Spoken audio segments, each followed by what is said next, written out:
News, सर्वसामान्यांच्या प्रश्नांना वाचा फोडणारे निपक्ष व निर्भीड न्यूज चॅनल।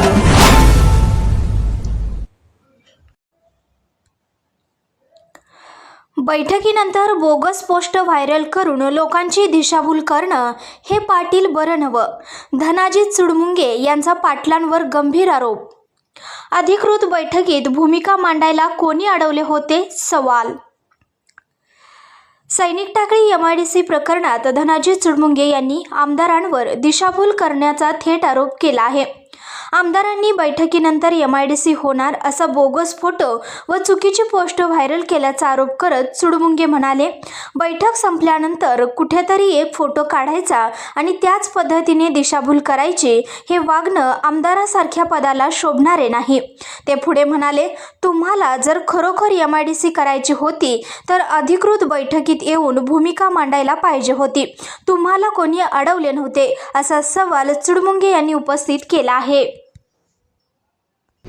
15 ऑगस्टच्या आंदोलनाच्या पार्श्वभूमीवर आज उद्योगमंत्र्यांच्या समोर आंदोलकांची आणि अधिकाऱ्यांची आणि जिल्हाधिकारी, प्रांताधिकारी अशा सगळ्या उपस्थितांच्या मध्ये बैठक झाली आणि या बैठकीमध्ये आमच्या तालुक्याचे आमदार त्या ठिकाणी उपस्थित असताना बैठकीमध्ये सामील झालेले नाही आणि त्या बैठकीमध्ये उद्योगमंत्र्यांनी गावाची बाजू, माजी सैनिकांची बाजू, अधिकाऱ्यांची बाजू आणि प्रत्यक्षातली वस्तुस्थिती या सगळ्याचा अभ्यास करून आणि सगळ्यांचं म्हणणं व्यवस्थित ऐकून घेऊन जिल्हाधिकाऱ्यांना आणि प्रांताधिकाऱ्यांना तिथल्या सगळ्या गोष्टीची खातरजमा करायला सांगितलेली आहे। त्याचबरोबर ज्या बोगस ठरावाच्या आधारे ही सगळी MIDCची प्रक्रिया राबवली गेलेली आहे, त्या बोगस ठरावाची सुद्धा पडताळणी जिल्हाधिकाऱ्यांनी करून तो सगळा अहवाल तिन्ही आपल्या उद्योगमंत्र्यांना द्यायचा आहे आणि त्यानंतर परत बैठक घेऊन या बाबतीतला निर्णय होणार आहे।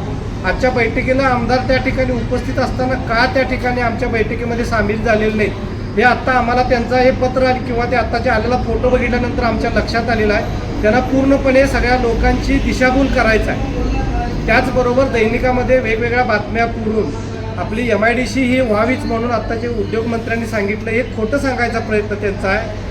असं कुठेही घडलेलं नाही आणि आमची बैठक झाल्यानंतर जी अधिकृत होती ती बैठक संपल्यानंतर कुठं एक फोटो काढायचा आणि त्याच्या पद्धतीने दिशाभूल करायचं, हे वागणं आमदारसारख्या पदाला शोभणारं नाही। तुम्हाला जर खरोखरच MIDC करायची होती तर त्या अधिकृत बैठकीमध्ये येऊन तुम्ही तुमची भूमिका मांडायला पाहिजे होती। तुम्हाला कुणी अडवलं नव्हतं, पण तिथं तुम्ही येत नाही। तिथं सगळं पालक त्या उद्योगमंत्र्यांनी सगळे निर्णय जाहीर केल्यानंतर तुम्ही फोटो व्हायरल करून लोकांची दिशाभूल करताय, हे आमदार पदाला शोभत नाही।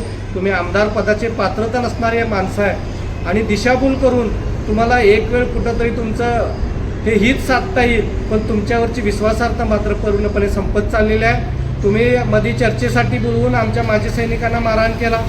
15 ऑगस्ट दिवशी तुम्ही चर्चेला बाजार समितीमध्ये या म्हणला, तिथं तुम्ही बाजार समितीमध्ये चर्चेला आलेलं नाही।